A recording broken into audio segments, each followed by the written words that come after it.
Everybody's getting married. You know, I've been reading through my comments and everybody's calling me out that I'm 27 and I'm still not married. So my 2025 resolution is to find a rich husband. I have an idea who to call, but do you think it's weird? Alright, then let me give him a call. Hello. Hey there, youngest top manager. I saw you sold a company, doing good since we graduated, huh? Can't complain. Remember actually about our agreement that we're gonna get married by 30 if we don't find anybody? The clock is ticking, so do you wanna meet up? Sure. Come to Dubai, Habibi. Actually, I have an idea. Have you ever been to...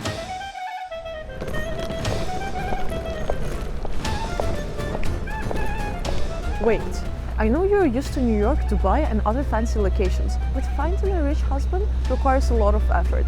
So put a smile on that face. He can't know that we're spoiled.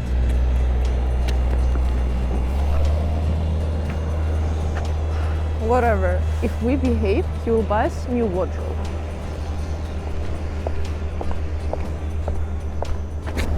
Where the are we?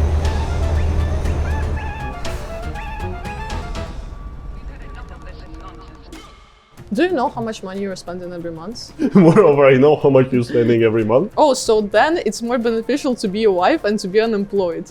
That is true. It's getting worse and worse in my eyes right now. Wait, I'm actually interested. What is your perspective on this entire thing? Ukrainian companies and Kazakh companies move so much faster than American ones. Did you try to hide your privilege? Privilege is something that has to be hidden. Don't lie, we were like such bratty kids. You made it very clear. Am I self-made? What? No, I am really going to jail for this. Roma. Hi. Hello. Thank you for being on this show. Thank you for inviting me. We've known each other for 8 years now. Probably more, yeah. Do you remember how we met? Yeah, I do actually. In Syracuse, in Blue Monkey restaurant. I was going through my French era with learning French, and half my family moving to France.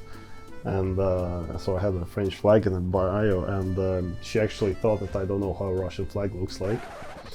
So that was our first conflict, when she was extremely convinced that I am below average on IQ and, you know, can't tell flags apart. I guess our relationship started off pretty shaky. Confusing times. And talking about friendship, were you ever worried when the war has started that it would damage our relationship? I mean, you know my stance, and we have talked throughout literally the beginning of the entire thing of the war, and it hasn't really changed. Do I think that our relationship could have been damaged by the conflict? Yes. In a way that, oh, I am really going to jail for this. Just by the fact that it is inconceivable what is happening. And especially since I have been following it extremely close, I have seen a lot of stuff and footage and what is happening there. And like I even stopped talking to part of my family because of difference of stances and different sort of worldviews on this entire thing. Did I worry about the relationship? Kind of, but mostly I worried about like you being safe, your family being safe and all that. So I did what I thought was best, was basically like texting and talking to you and just making sure that most of people I know are okay, or if they need some help or whatnot. You provided great support, to which thanks to you. Don't think I did a lot, but yeah, thank you. So what was it like coming to the US at the age of 15 as a guy from Russia? It was a serious cultural difference because, well, you also studied in CIS countries, so you kind of understand what our history lessons, what our overall education program is like. And then I just came to US, and obviously with the educational system in Russia, it made most of the people quite patriotic. And especially with my grandparents who were raising me, they were pretty conservative, patriotic, upstanding citizens of Soviet Union. Thus, when I came with all those ideas, I was extremely convinced that every second technological advance ever made by humanity was manufactured in Soviet Union. It was a radical change of understanding of the world and the clash of ideas. But when I came there, I just saw all those like Crazy Rich Asians, to quote the TV show, and it was quite interesting for me in terms of how different people approach life. I just remember my mom visited me, I think, once in that school here, and since it was like a house where we all lived in, she just saw like one of the guys there had actual golden sneakers.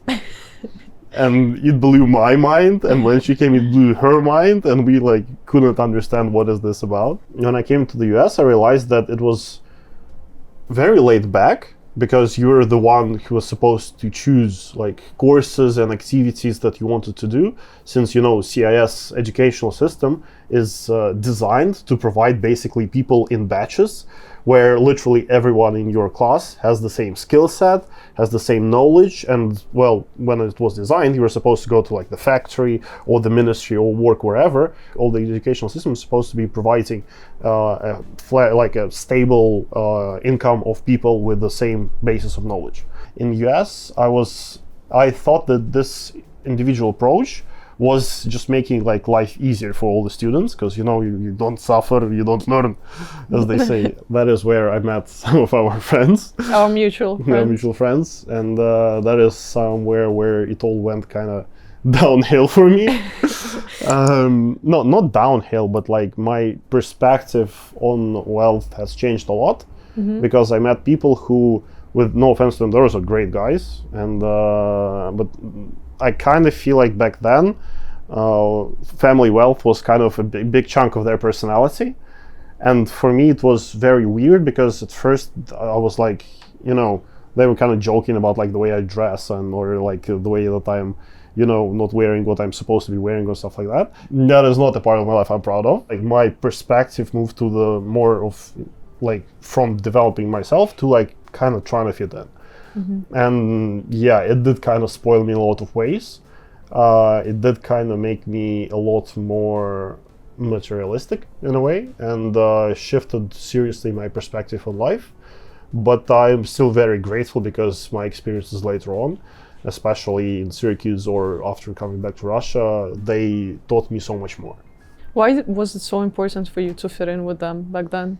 Well, I wanted friends. I wanted people to talk to like kind of not go insane in this boring school environment, which is, insane by design.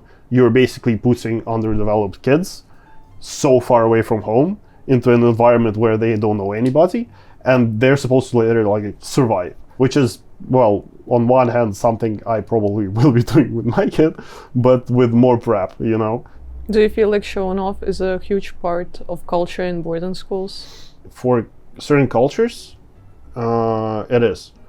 And in a lot of ways, again, not to sound political, but showing off is kind of like patriotism, in a way. Really?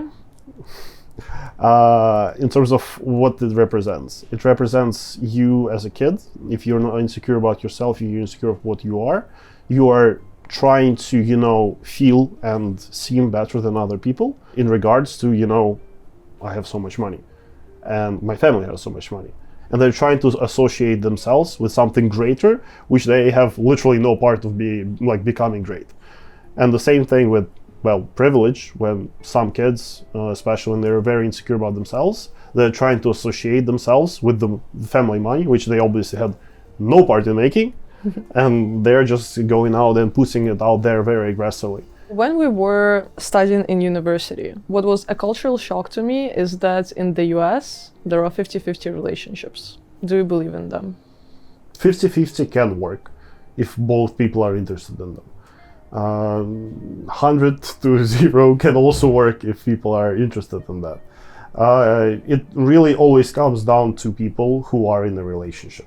If you're trying to generalize or prepare or move forward some theory that only this proportion is the only one that is supposed to be working or stuff like that, I would advise you not to do it. And I'd advise you to treat yourself. I always go for 100% solutions, so when it comes to my man and my skincare, I always go for the ones that work.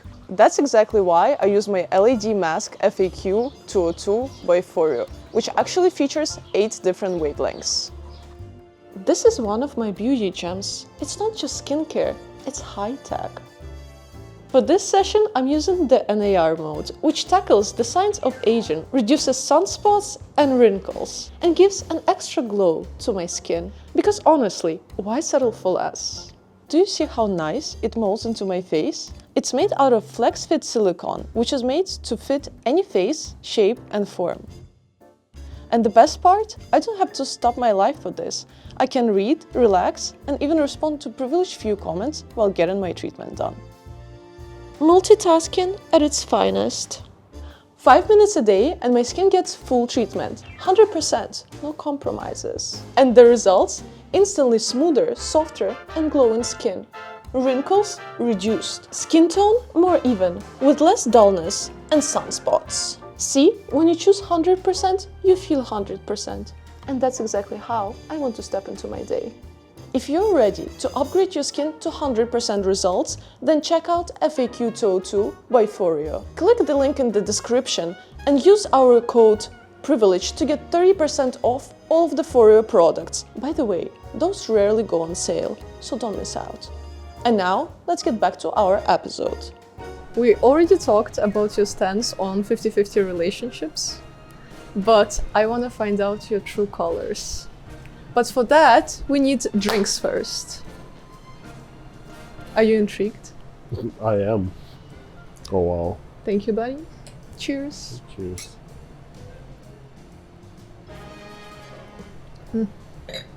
Today, we're gonna play a prenup game.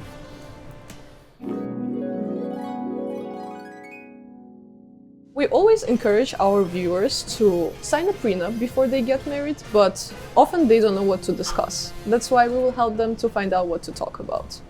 And as a guest, you can choose the first card. Should a couple have a joint bank account or keep finances separated? You go first. I think that this arrangement should work in the following way, where a couple should have one somewhat of a joint account, and then personal finances should be separated. I don't get what it means. So one bank account for me is my personal, second bank account is a joint account. So for example, one bank account with a credit card that you are able to use and I am able to use or whatnot. For example, if we're saving towards something or if we're working towards, I don't know, buying a house or whatnot.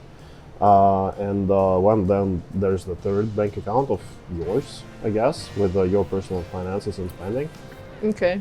I honestly don't know the answer to this. I haven't thought about it. I think it's something that the couple should discuss in a way when they're both comfortable with whatever arrangement. Obviously, if a couple loves each other, like do believe in love, I think whatever works, and there is no universal solution. I would be up for literally anything up to giving a credit card of my personal bank account to my wife with, I don't know, some spending limit or whatnot. And Ew, spending limit. Do you know how much money you're spending every month? Yes. Okay, I don't. I know. Moreover, I know how much you're spending every month. So What? No, you don't. I can tell you month by month if you want. What is privilege to you? To me, privilege is language, definitely, education, and the sheer volume of different worldviews and insights that you can get from the world. So, kind of traveling. My parents are big fans of Europe, and most of when we were traveling, we've discussed what Europe is like. Interesting trend. Grandparents fans of Soviet Union and parents fans of Europe. I feel like it is a very prevalent trend in our countries, no? Yes. Literally every single governmental worker does have a house somewhere in Europe, and every time they come back to our country, they're like, though that the West is rotting, it's horrible, and literally at the moment when their shift is over, they're back to living in the West. Actually, there was a time I kind of started feeling privileged, which was back in Russia before I even moved to States in school. When I started, to get my coordinates in terms of like where I am in terms of privilege in the world, was when we were discussing travel. And when I was talking to like other kids, they would all mostly describe like traveling around Russia and stuff like that. And I just kind of realized that at that point I didn't really want to, elaborate on where we were traveling and what we were doing. And my dad did a very smart thing that got to me only like years after, where we would park a couple of blocks away from school and I would just walk there, just so no one will see like the cars and stuff. And I feel like that was just such a right approach to the entire thing. Early on, they decided to expose me to an environment of normal people, to an environment where I like everything should be merit based, and that is kind of the environment I want to live in, exist in, and the kind of environment that I want to also kind of push on my children as well. We didn't sound that wise when we just met though, because I remember how we went to your house in France. You seem so humble, but don't lie, we were like such bratty kids. We were sometimes. bratty kids, and going through that phase, I feel like it was extremely important for us. It just in terms of like overall character development and lore, and yeah. Because right now we will show you our pictures from university. Do those kids look humble to you? I am. Are you using the picture with a hat? I definitely will use the next. Okay. I love traveling with our friends. I thought it was always so fun. It was fun. I think that is definitely one of the biggest privileges you get to experience as a privileged teenager, is going on vacations with your friends. In terms of their usefulness to your future life, that is questionable, but I would disagree. Agree to disagree. Look, we're still friends. Yeah, we are. Essentially, we have two people. Okay. I have my own personal account. You have your own personal account. Okay. And then we have a shared account. No, what if your wife doesn't work? Where does the third account come from? From my money, obviously. Okay, but then it's just separate accounts and then one joint Yeah, account? it's for budgeting reasons. What are the reasons? The budgeting reasons for me are, for example, I am making like 100% of the money. So I know that for the savings account, I would be depositing there 20% of, like, for example, the amount of money I make per quarter. And then another 20, for example, is going towards like my wife, for example, or 30% or whatnot. The proportions don't really matter because I feel like they really do though. They do, but you really come down to them when you're discussing stuff. So you're making 100% and then you have two individual accounts and one joint, and only 20% goes towards your wife's separate account? I am saying that those proportions don't really matter. It can be 30, it can be 50, whatnot. It really doesn't matter at this point because I'm trying to explain the structure. I'm listening carefully. But you said you don't understand it, so I'm trying to break it down. Do you want me to rule out a framework and literally show it on the first date? Like, this is how we live, and if you're not aligned, then salam alaikum? No, third date. A third date? Right, fine. What would you put in a prenup regarding the personal budget? She has her own money, and she definitely has unlimited, like, she can do whatever she wants with her money. I would never touch that. For no questions asked policy, there's that. If she is coming forward and saying that we should probably discuss some other arrangement where her account is getting additional funding, Additional 20%. that additional, why are you so stuck with the 20%? Because I still can't believe that you said 20%, it's so low. I would expect like 80%. 80%, right, and I'm supposed to breathe with like what? 20%? 20%? Exactly. And the shared account for like a house and stuff like that? A shared account would be like stocks from both of your companies. Oh, right, because Russian companies offer a lot of stocks, right? Well, that's a personal problem. Right, thank you. Mm-hmm. I still don't get it. So, okay, let's imagine this scenario. What is she spending from a shared account, and what is she spending from her personal account? She spends whatever she wants from her personal account. Mm-hmm. Shared account is usually untouchable because it's for big purchases. And if she wants additional... It's getting worse and worse in my eyes right now. I am literally not understanding how. I am trying to discuss how like most Americans live. Girls, write in the comments what you think is wrong with this logic. All right. I feel like this is where we're definitely not aligned. So next question. Wait, I'm actually interested. What is your perspective on this entire thing? We skipped past it. I just heard the 80% being sent directly towards you. No, that's obviously me exaggerating because you said 20%, and then when I said let's reverse the roles, and you're like, well, how am I supposed to survive on 20%? But you expect your wife to survive on 20%? Because we're discussing the fact that this 20% is additional funding and she has her own job. Mm-hmm. What if she doesn't? If she doesn't, then obviously this percentage is bigger. Oh, so then it's more beneficial to be a wife and to be unemployed.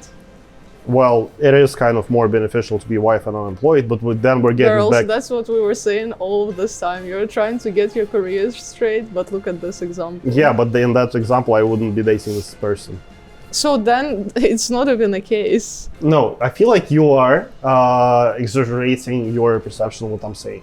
Okay, explain. Right now, you are looking at incomes and stuff as something being very fixed. Mm-hmm. The fact is, if you are not working in corporate or in 9 to 5, they are not. Those expenses and your earnings can fluctuate all the time. If we're talking about ideal partner, we both know, me and my partner, that incomes can fluctuate and stuff like that. Mm-hmm. We can agree on a certain amount of additional funding for her personal account if she's ever requiring it. For example, if you see, that's the problem. That's exactly what I'm talking about. Because you're looking at it from the perspective if she's requiring it. Yeah. And I think this is a very wrong approach. Why? She should not be put in the position, especially if she doesn't have a job, to require it. Because then this is financial abuse. We're starting from the point where she has a job. What if she doesn't? Like, let's say she gets pregnant tomorrow. Wait, I am getting to that point. Okay, I'm waiting. The entire speech about incomes fluctuating was basically a prelude to that. Mm-hmm. If we're talking about we are getting into a relationship, both have jobs, obviously this is something we can discuss, and I'm open to that discussion. If she's not making enough for her lifestyle, we can discuss the fact of additional funding. It's perfectly fine. I'm open to those conversations. Second, if she ever loses a job, mm-hmm. if she ever gets pregnant, if she ever somehow isn't capable, or again, she's running a business, and if one month it's making 60,000 a year a month, and then the other month is negative 30,000 a year, not relating to anybody here, then in that regard, obviously, I can fund her. But if you are saying that from a get-go, I should start sponsoring someone's lifestyle. In that regard, it is not really a possibility of me, being with a person who doesn't have any passions, doesn't work or whatnot. I know a lot of people who are comfortable in that arrangement. Mm-hmm. I know a lot of people who are comfortable being with people like that. It is something not for me. And I know a lot of people who are super passionate and make zero money out of it. What about this case scenario? Because you keep on saying that you want somebody who's passionate. Yeah. No, what if they're passionate, but they're not making any money? Again, in that regard, we're talking about pretty much the category of them being unemployed. But, yeah. So then for you, it's not about the passion of your partner. It's about the passion which brings them income. And then it's not just passion. I literally just told you that if they have passion in that regard, we're talking about me sponsoring them. All right. Anyways, this is the battle I'm not willing to fight. I'm so confused by your logic. Alright. By the way, if you don't want those type of fights to happen, we will be releasing this game pretty soon. So buy it and play it with your partner before you get married to an asshole. Ouch! Ouch! Where did that come from? That's not a reference to you. So you graduated from boarding school. Yep. You move in to Syracuse, yep. where we meet, by the way. And now you're introduced to a new group of friends. Yep. How's that experience? I'm just asking for praise at this point. Greatest experience of my life. Unbelievable. Amazing. Seriously, what I really liked about the group of people we had was I saw those guys as extremely privileged, extremely smart, and yet very, very driven to accomplish goals that you guys were putting yourselves up to.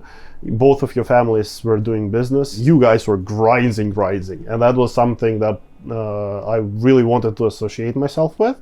And thus, obviously, when I saw you guys and we started talking, it became really easy for me to talk to you guys because, hey, you understood what I was saying and where I came from and stuff like that. But at the same time, I felt extreme positive influence on myself in regards to me being more concentrated and driven to accomplish my own goals, which I feel like is the prerequisite for any great group of friends, where you're not just fucking around and doing stupid stuff, but at the same time you're all extremely driven and you want to do something, and you're in a way, uplifting each other.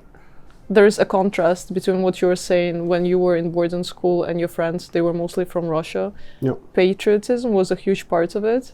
And then I think the difference with us was that we are not from the families who are the children of politicians, and I think that makes a huge difference. That is one of the things we actually discussed with you, because overall, even right now, if you're talking about business stuff, in Russia, majority of people with wealth, majority of businessmen and others are extremely pro-government, in a way that they either are not feeling safe to voice their opinions against the government. And I know some people in our government on the level of ministers who were, for example, very against the war, but they still cannot say about it, talk about it. And of course, in public, they're extremely patriotic. Second thing, in terms of businesses, our business world is so much more incorporated and connected with the government. For example, right now, we kind of don't have a single big IT corporation that is not government linked directly, which is not news to most people, but for some, if it is, it's c'est la vie. In this regard, a lot of people and business people do feel very patriotic because, well, they cannot exist outside of the system, and that is kind of translated to the children, because that is why younger generations are so much more patriotic in regards to the fact that they understand that if my parents are patriotic, then I must be patriotic. Mm-hmm. And for me, it was the same way for the longest time, but I kind of became more skeptical as time goes on, because obviously I was faced with different culture, different facts, different opinions, and that really influenced me, and for that I'm very grateful. So when you came to Syracuse, originally your major was social science? Yeah, it was a very interesting thought process that I had regarding, I kind of knew where I wanted to go in terms of life. So I kind of knew that at one point of my life I want to run business. But the path from university to that was very great for me. I kind of had an idea, but not really. And the thought process was that if I study social trends, how this entire social system works, how people work, in that regard, I can better understand what needs I'm supposed to be meeting with products I'm doing and products I'm designing and shipping. And that logic was extremely great up until the first week, because then I kind of was faced with some classes that were discussing extremely liberal views, mm-hmm. which were something that I was not kind of prepared for, B, seemed not as serious to me, and C, I kind of thought that I do not understand how that is, moving me towards kind of getting into business stuff. Mm-hmm. And fun fact, one of the times when I was, again, just nagging about stuff that was happening in my classes, Albina actually told me why won't you switch? And I'm like, actually, why won't I switch? And since then I started studying IT, which was, the beginning of my career in a way. And then the first job came along, mm-hmm. which was, we worked in ITEL, which was a lab that was handling all the virtualization and virtual environments for our university. Greatest experience ever. Our boss, Patrick, hi Patrick. He was the best manager. He was the best manager possible, actually. He was so nice and so knowledgeable, and I just have to, praise his patience with us. True. Because we were, sometimes we were extremely hardworking, sometimes not so much, but he really helped us a lot. Yeah, I'm sure that I would never end up working at DraftKings if I didn't have ITEL on my resume. And to give more context, ITEL was like IT department of Syracuse University. So Roma and I were majoring in IT, and then we had classes together, then we would work together. And then, since I'm 1 year older, I graduated, I moved to Boston. And then you just didn't come back to Syracuse. Yeah, I just kind of bounced. How did your parents react to you coming back to Russia? I like how them paying 100K per year and you never graduated was not a factor of discussion of their disappointment. Well, you know. Did you feel bad for just like quitting? I don't think I could do it. You are studying for something. Those investments are for something. In a lot of ways, in a lot of families, for a lot of people, the end result of you going and or end result of all your investments are a paper, which is basically saying that you have graduated. The way I feel like my parents are a bit more modern in that regard, are the fact that, at least I hope they think that, is that your investment are the knowledge, the passion, and the opinions that you are facing and encountering when you're studying. So it's not really about the formal education and networking per se, but about you being formed as a person who is, well, supposed to go on through life and build something of your own. And in that regard, we have gotten a great return on our investment. But in terms of, this entire education thing not being, finalized, then in that regard, yes, I feel like they might have been a bit disappointed. But yeah, I don't think they have been thinking about it a lot. At least we haven't discussed it a lot. Maybe they were thinking about it behind my back. I have to go back and ask them. So once you came back to Russia, did you expect some help from your parents? Yes and no. When I was talking to my dad, he kind of made sure that I realized the risks, that I'm supposed to be building like stuff by myself, and like he has helped me a lot through life. So has my mom, and I'm extremely grateful. They're extremely talented people, and I really love them. But I don't think I have expected it. Although when I did come to them occasionally, or if I would ask questions, more often than not, they would give me like some helpful answer. I did kind of, it's a very weird question for me, because before I made the decision, I did ask them a bunch of times about like advices, about some help, and like in terms of understanding, or I was like even sharing business plans with them, and that thing was kind of 50-50. I mean, I kind of understand some of those business plans back then were kind of bullshit. I did not expect their reaction, but they weren't, they weren't giving the feedback I was kind of expecting. Like, what were you expecting? I was kind of expecting feedback in regards to like, I think this is where you're supposed to improve. Those areas are like more questionable, or you have to work through them. The feedback I was sometimes getting was like, this is bullshit. But later on through life, and especially now when I'm trying to talk more to them, the level of feedback I'm getting is extremely invaluable. And maybe they were even right by letting me do my own mistakes and figure out the basics of myself, because now we are at a point where we actually have extremely meaningful conversations that I give a lot of feedback myself, I receive a lot of feedback, and it is very useful for both parties, at which point, it becomes, a conversation of two adults.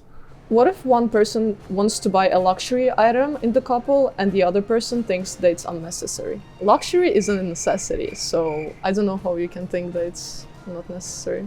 I don't know, like I'm not used to asking anybody if I can buy anything, because I'm used to having my own money. But if you're in a couple and it's like, for example, buying a car, I think it's only natural to discuss it with your partner first. I cannot imagine myself in a situation where I'm like, this is so unnecessary, we shouldn't buy it. I would approach it in a way where we should probably plan how we're buying it before, if something is something like big, like a car, for example. If it's something like less than a car... I thought an island is big, not a car. It is, but like both of them are big. It depends on like what island and where and stuff like that. in my long-term relationships, at one point we just end up with us both using my cards. We had discussions regarding like I don't know, some unnecessary traveling, but in terms of like pure monetary value of us buying something, I don't think I've ever had the situation. But at times you thought that vacations could be unnecessary? I don't really understand vacations per se, in regards that I love experiences and I love like traveling and experiencing something, but for me vacation as in not doing anything for a certain period of time is something unthinkable. Since work has been such a priority, I will always look at it in a way that like I'm going to be spending 2 weeks somewhere and probably connection is not going to be okay, or I'm going to be missing some in-person meetings, or something important can happen without my presence. And since I really took it that seriously, that was always the problem. But right now I feel like in the past half a year the focus has shifted to me basically being able to work anywhere and manage my time way better than I used to. Actually, what you said that you don't know how to vacation, I have another story time about my parents. Because when they just got together, my dad didn't understand the concept of vacation. He never had it before and he thought that it would be super boring. So my mom decided to go to Crimea with him.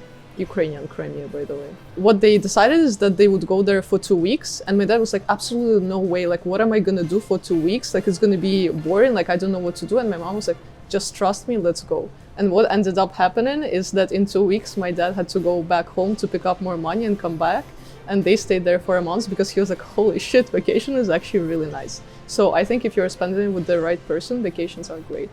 So you're gonna be showing me some vacations? Maybe. Right. So first, it was a startup when you just, Yep. I was about to say graduated college, when you just quit on us without telling. But then a pandemic, and what happens next? You know, I kind of wanted to feel the labor market.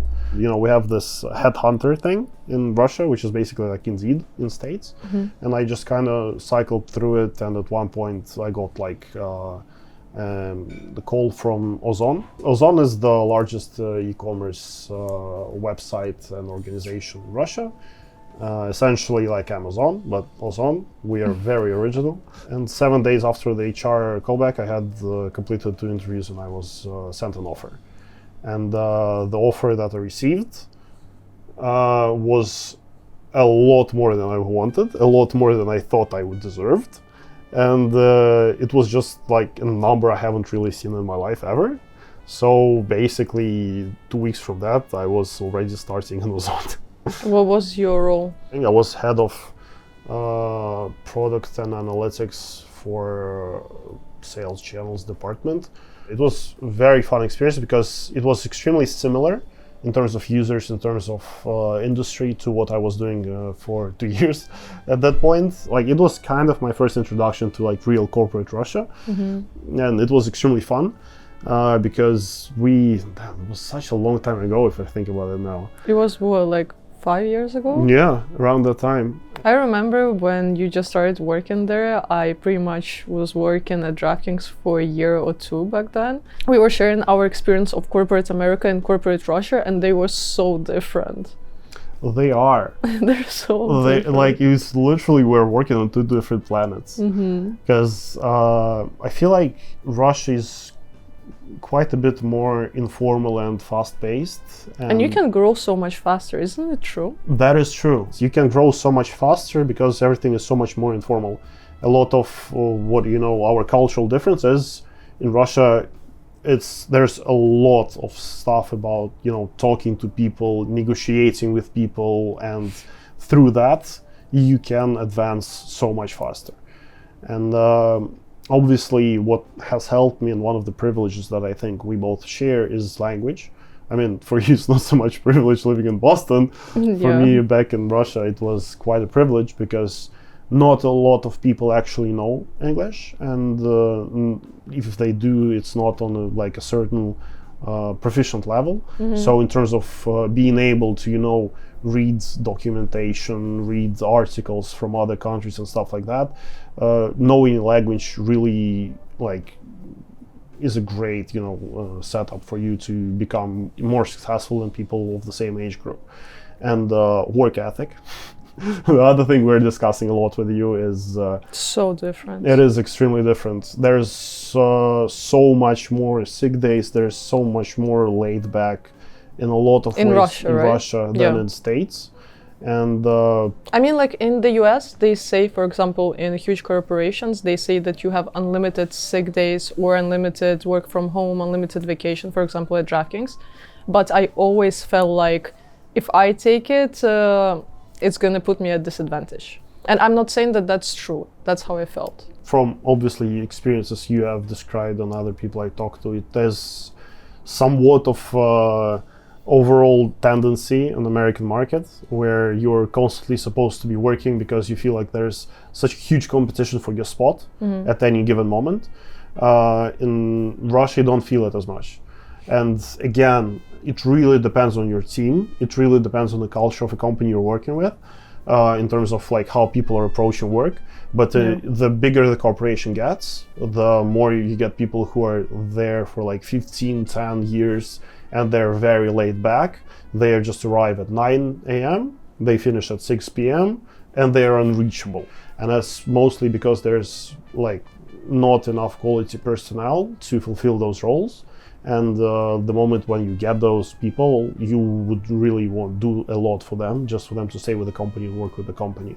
And companies are always constantly hunting people like from each other, which is kind of similar to what it is with top management in the United States companies. Not really, because the way that they're keeping the retention rate in American corporate is by stocks. We have great conversations regarding how your time in DraftKings was, with all the benefits and additional stuff they offer.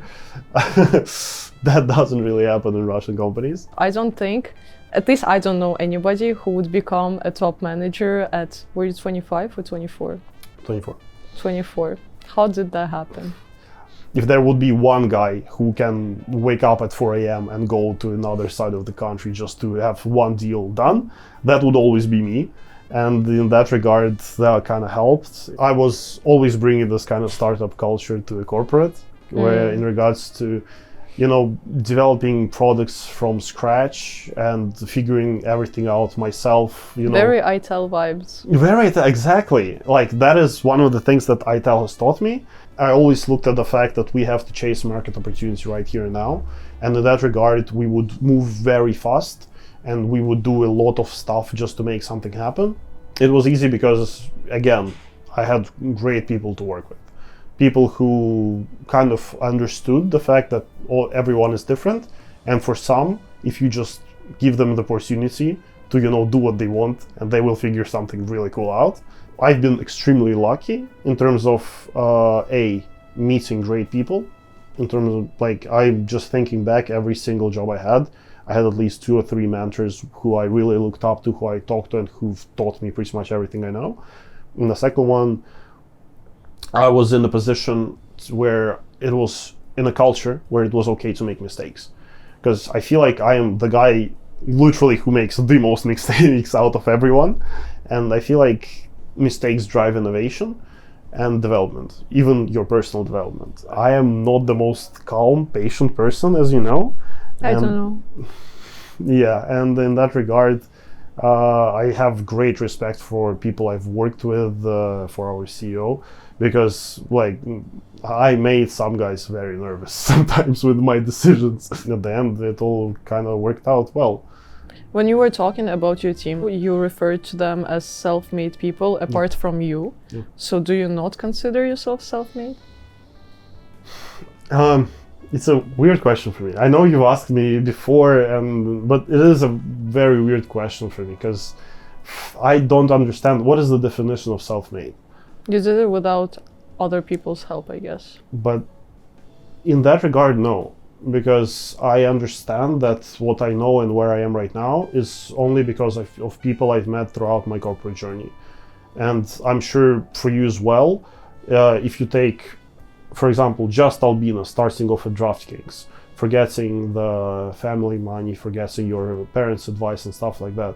If you're meeting people, meeting mentors, which is, well, we both agree, one of the most important things you can do for yourself in corporate, in that regard, you are already not making it on your own, because you always have people who are helping you, who are advising you and stuff like that. And I feel like I have been extremely lucky in precisely that regard. I always had people around me who were there for me, who helped me build stuff, who helped me launch stuff, and who are helping me to this day. And obviously I'm helping them. And like the way we connected was extremely like exclusively on work level. With that regard, am I self-made? I personally think you are, but I also often debate if rich kids can even be considered self-made ever, because I think it's kind of unfair towards everybody else, because we still have education privilege, like language privilege, as you were saying. In that regard, I guess not. Yeah, it's a philosophical question. It is really a philosophical question. I know I got myself here by, mostly my efforts, but the starting point was just basically knowing the language and having experienced different worldviews and having experienced, American work ethic. Those were the biggest advantages I had. And many people who had more financial privilege than you are not working at all because they just don't have passion at the same time. So I don't really judge them. If they feel like they are finding happiness in not doing then all power to them. I just can't live like that. Do you really not judge them though? I don't usually talk to them that much. And in that regard, just because of topics of conversation, one of the things which inspires me a lot about you and why we are talking is because you are creating something on your own. You are literally turning your passion and your personality into a business. Like PFP is an extension of your personality in so many ways, and that is like that passion is something that is very inspiring. And I really respect it. On the other hand, you are totally correct. There are people who are basically not doing who are, debating whose side in, marital conflict to take, who's gonna be more profitable for me siding with my father or with my mother or whatnot. And there's a lot of people like that. And I mean, if they feel like it brings them happiness, sure. But I don't think I will be surrounding and talking to them that much, just because I'm more interested about talking, how to run a production rather than, talking where I went to, drink in the summer. When you were in corporate, did you try to hide your privilege, or how did it work for you? Why? For me, it seems very obvious that privilege is something that has to be hidden. Hidden? In corporate, if you're working with regular people. And I can explain why. It's because I really wanted people to look at me and talk to me and, know only the professional side of me, to the point where I want people to talk to me because of my skills, because of what I know, because of what I do, rather than talk to me regarding like who my family is or whatnot. I feel like in a lot of ways, privilege is giving you an additional context, a very not needed context to your personality, to your work personality that really doesn't really have to be there. And those are just kind of risks that I am not really willing to work with. Like up to this point where most of the people I work with have no idea about privilege. Until this interview. Until this interview, yeah. I think for me, in corporate America, I tried to hide it for the first year or two. But then I also realized that my privilege can give me a lot of advantages, because when I was talking to top management, relating to them on certain topics made them like me, and it gave me more opportunities, which I think is wrong, by the way. There was a great quote from one of our mutual friends that he said to me back in high school was, my dad told me that if you do not wear a suit at least 4 times a week, then I have no idea what you're doing with your life. And in that regard, I kind of lived for a while with the thought that your privilege should be something that you use in your work environment and that you use through life, because apparently it's supposed to, move you to forwards and help you achieve certain stuff. But then at one point I kind of met one of my great mentors who, on principle, never wears anything but jeans and a t-shirt. even when meeting like ministers and stuff. And I really liked his approach way more, because I kind of realized that even though we have this obviously very CIS saying of you meet people by the way they look and you say goodbye to people by the way they talk, essentially I kind of realized that I'd rather be a person who shows up to whatever occasion in a t-shirt and jeans and still be welcome there and people would want to talk to me, rather than be a person who is there trying to fit in with, I don't know, a Rolex. Why did you make this move? No reason. Should there be rules about discussing the relationships publicly? Personally, for me, I usually never discuss anything in public, because I feel like there's a good saying in Russian that you shouldn't take dirt out of the house. And essentially it means that you never discuss anything negative or questions or whatever in public with anyone, unless you and your partner just sit down and discuss whether like you both are comfortable discussing certain aspects in public or whatnot. Personally, I just never do it. So I think like a good rule of thumb is that you just say positive things about your partner publicly, that's it. fair enough, yeah. But I also think it's tricky when you're close with your family and you have siblings, for example, and if you just want a relationship advice, do you think that's appropriate or not? I think when you're going into a relationship, you already know what kind of relationship your partner has with their siblings. You know what kind of relationship you have with your siblings, and it's stuff you do discuss prior. So, for example, I know that I probably will not be taking anything out of the relationship between me and my partner. I will not discuss it with anyone. But if my partner has close relationships with her family, for example, then I probably would expect her, and I would understand that she would be discussing a lot of stuff with her siblings or with her parents. B, it's something that we definitely would discuss prior, just so, like, I really do not want to put anyone in a situation where they're suddenly faced with the fact that someone else knows about something that is extremely private, because I feel like that is disrespectful. And I know you have a very close relationships with your siblings and your family.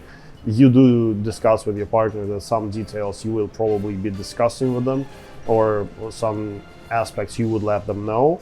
But obviously, I would understand and expect kind of you to do it with respect to your partner. One thing which my sister has taught me, my middle sister, shout out, is that she taught me that if you say a bad thing about your partner to your family, for example, you as a partner, you will forgive them, or her or him, but your family will never forget about this.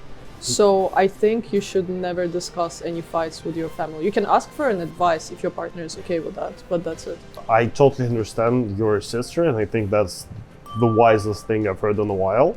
The thing is, how do you approach discussing, like, or asking for relationships advice?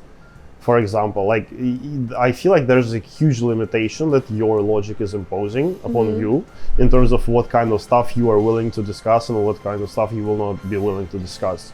Because I feel like where the relationship advice is needed most are the things you will not be able to discuss with your family, just because of the logic that your sister has taught you.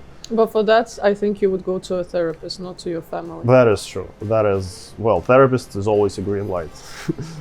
Shout out to therapy. Highlight of your corporate career was, and correct me if I'm wrong, selling deck.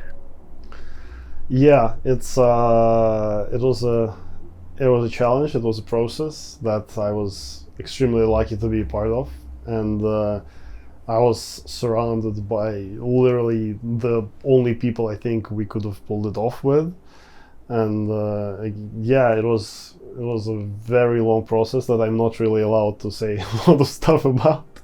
But why were you one of the people who was selling it? Because top managers were the one in charge of it? The way it was ran was basically us who were having like corporate business portfolios of SDAC, which was, I was in charge of like corporate portfolio. There was also like consumer portfolio and others.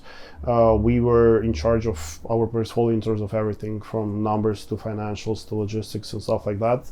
And we were basically doing most of like the pitching, the materials, and preparing everything so our company will look great. I've learned a lot. One of the things I've learned was that every entrepreneur is ready to sell business at any point, whether they realize it or not. It's always a question of the price. And every entrepreneur should, including myself, should go on to build their enterprises with the thought of exiting at one point, without like any illusions of it being a superstar unicorn or whatnot. Don't tell me that. It hurts me to hear that. I'm sure I will be there on the PFP IPO someday. We had a very interesting board of directors as well, of owners of the company, and all managing all those opinions, managing all those, a lot of moving parts in that thing. It wasn't completed from the first try. It was a great highlight because I was just very happy that we have completed such a great achievement and such a great deal, that, you know, it was one of those moments in your career when you can literally read about stuff you do in newspapers. And that's why you missed my birthday. That's kind of what I missed. Because I was reading in the news what you were doing. Yeah. So after you were done with selling Stack, you started your own thing. Why? Honestly, we kind of started debating it with guys even before the deal was done, just because we all kind of we're at the stage where we thought that we wanted something else, something more. The top managers and you, right? Yeah, like we are a bunch of people who work together, and when you're asking, like you've asked me a lot, like, who are you guys? You're always referring to some guys you're doing business with. Who are you? What the guys? Yeah, and we are just a bunch of people who have had somewhat of like great careers, and we are thinking that we should take the next step in terms of being, you know, self-employed in a way. And we have different experiences, different expertise, but what we are united in is this is the perfect time for us to, you know, start doing something for ourselves. Because obviously living in Russia and working in corporate has been a great experience, and I literally cannot complain, even though that's what our conversation has started today with. But I feel like there's always something more, and what I always wanted and what I always strived for is to have something for myself. And something that is, you know, mine and I'm passionate about, and in that regard, having like-minded individuals around me to do those projects with is like literally a blessing, because every single one of us is extremely driven to, you know, create something new, create something for ourselves. And it is actually insane what we did, because if you think about it, we just got together one day. We were like, okay, so half a day we're definitely sober working, half a day we're gonna like drink, and for half a day we literally sat there and we brainstormed ideas of how to, you know, just launch a business somewhere outside of Russia. And we did. Do you believe that anybody can still make it? Because there is this debate that, for example, in America, that American dream is dead and there are no longer opportunities like there were like even 30 years ago. What do you think about this in Russia? Obviously, I don't know how it is in America, and I'm sure there are examples of people, you know, launching their stuff from scratch even now. In regards to me, I know that literally all of my team but me are self-made people, and they are greatest individuals I've ever met. And yeah, I mean, your question requires a very strict time frame in regards to you're able to make it, well, like when? Now, what is now? For me, it took around, 6.5 years. For others in my team, it may have taken a bit longer or a bit shorter. It really is case by case thing. Is it possible to make it right now? Possibly, yes. In some industries, definitely. In IT, I honestly, yeah, I know that I have been extremely lucky in terms of people I have met, and because we worked so hard, we have achieved something. Do I think this is replicable if I would have been starting right now? I don't think I would have been coming back to Russia right now, honestly. So in terms of if I could have made it in Russia, I don't know. I'm not sure, honestly. If we're talking about any other country, probably yes, because there's just so many opportunities in our globalized world with the stuff you can launch right now. And even like right now, there is one of the AI projects we're working on that's literally I'm the one doing the coding right now, and I just realized how much easier it got than when we first started doing coding. With Albina, we were in the same Python class, and I feel like it was one of the only times in my university career where teacher actually decided to, switch seating arrangements to seat me and Albina as far apart as possible because we were laughing and distracting. We were hooligans. Yeah, we were distracting literally the entire class. And when it came to our final project, I don't really remember what the arrangement was, but somehow I was the one responsible for making the entire thing. You were responsible for doing the project, and I was responsible for presenting it. Yes, and for me... Those were my 20%. But at the end of the day, it all ended up with Albina asking me like, so are we ready? Like 7 days before, and I was answered something like, it's still 7 days to go. Like, come on, we're definitely not ready. We haven't started. And she looked at me in a way like, are you serious? And so bitchy of me. I wasn't even helping you, and yet I was complaining. Well, nothing has changed. And at the end of the day, I just basically locked myself in a room for 4 days, and I just watched YouTube videos of how to code on Python from all those great guys from India. And at the end, I kind of came out with an Indian accent in a way, and a completed project that we got 100% on, basically mostly because of Albina's presentation, definitely. But we kind of crushed it. And right now, when I am trying to, experiment with, like face recognition and stuff like that, I'm just feels, and it is so much easier to create new stuff right now with all those new tools that we didn't have back then. In terms of ChatGPT, in terms of accessibility of internet, in terms of like how much more knowledgeable we as a species have become even in the past 6 years, then right now launching something of your own is definitely way easier than it was before. Do partners need to ask for permission before making a major career change? That is a great one, actually. My position is as follows. I think that no, but there is stuff that needs to be discussed. In regards to, obviously, when I'm going into a relationship with my partner, one of the things I have learned over the years is there is only one actual criteria that I want to have. I want to wake up next to someone who I just look at and I feel, I feel inspired, and I want to be better every single day.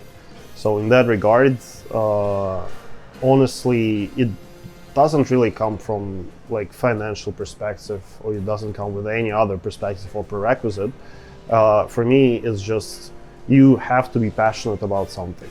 You have to have like a sincere passion for doing something, for singing, filming, I don't know, making pottery or whatnot.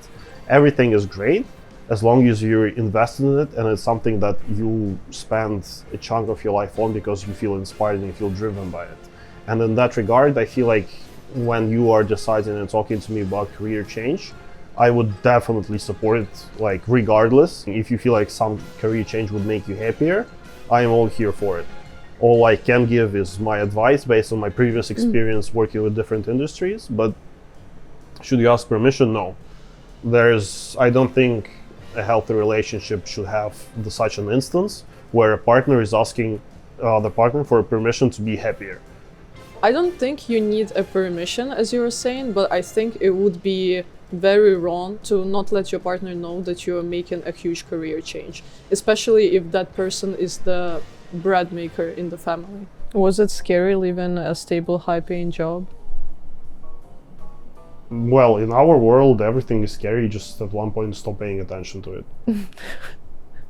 No, like it's the higher one of the things that one of like my mentors taught me is the higher you get, the more unpredictable things become, the more uncertainty there is, and the sooner you get used to it, the better for you and for your mental health. The first couple of months, it's been extremely stressful, and there was so much pressure and so much uncertainty. But right now, I mean, you can even see it. Like, I feel like I'm becoming more stable by the month, and I feel like it's just something getting used to. And yeah, it is definitely a bit scary to leave a corporate job with, you know, where you get paycheck like bi-weekly and you're happy and you're okay. But it's so much more fulfilling to, you know, be so free, where you literally choose where you want to be tomorrow. Like, do I want to be in Dubai? Do I want to be in Belgrade, in Boston? I don't know. I stopped searching for this work-life balance and took a Bezos approach of incorporating work in my life. And yeah, it's been just a great experience of starting something abroad, because obviously the market's so much more accessible, the market is so much more predictable, and obviously all the economic and geopolitical conditions are so much better. So what would you include in your prenup? There are some prerequisites that I think that they should not even be mentioned in that, but that's basically mostly on your choice of partner. Any instance of domestic abuse is a fucking no-go, and if you are still handling it or still kind of suffering from it, like, you should just leave, no discussion. And like, those things shouldn't even be in the prenup. It's basically your choice of partner. I think it's still safer to include it, because sometimes somebody, let's say, especially with our world, right? God forbid a war happens, your partner comes back with PTSD, and they're different. Yeah, sure. And regarding domestic abuse, I think in Eastern Europe, a lot of people don't talk that men also are victims of that. So if you're a man, don't feel ashamed to put this on your side as well. I think it's very important. I think another important thing to mention is that prenup is pretty much a constitution of your family, so you can include absolutely anything. I think right now we focused more on the financial aspects of it, but you can also talk about your mental health in a prenup. Like, for example, also cases of cheating and what the other party gets as a compensation.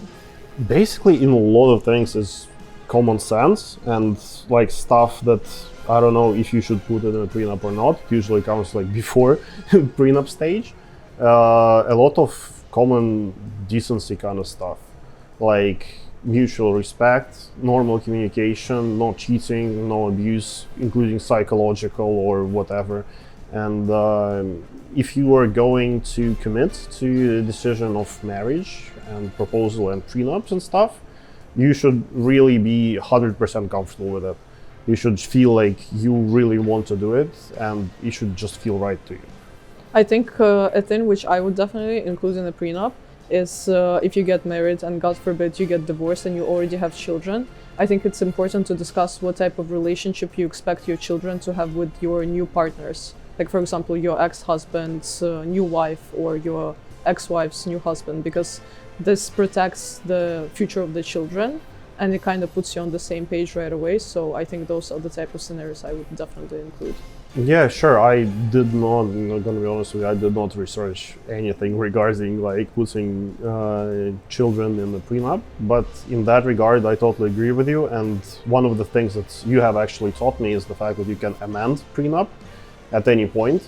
And I feel like when the kids come to be, at that point, obviously, prenup should be amended, and you should like approach this decision-making extremely educated in regards to at least be a lazy person, go chat GPT it. True.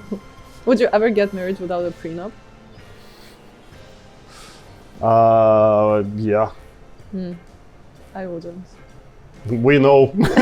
You made it very clear.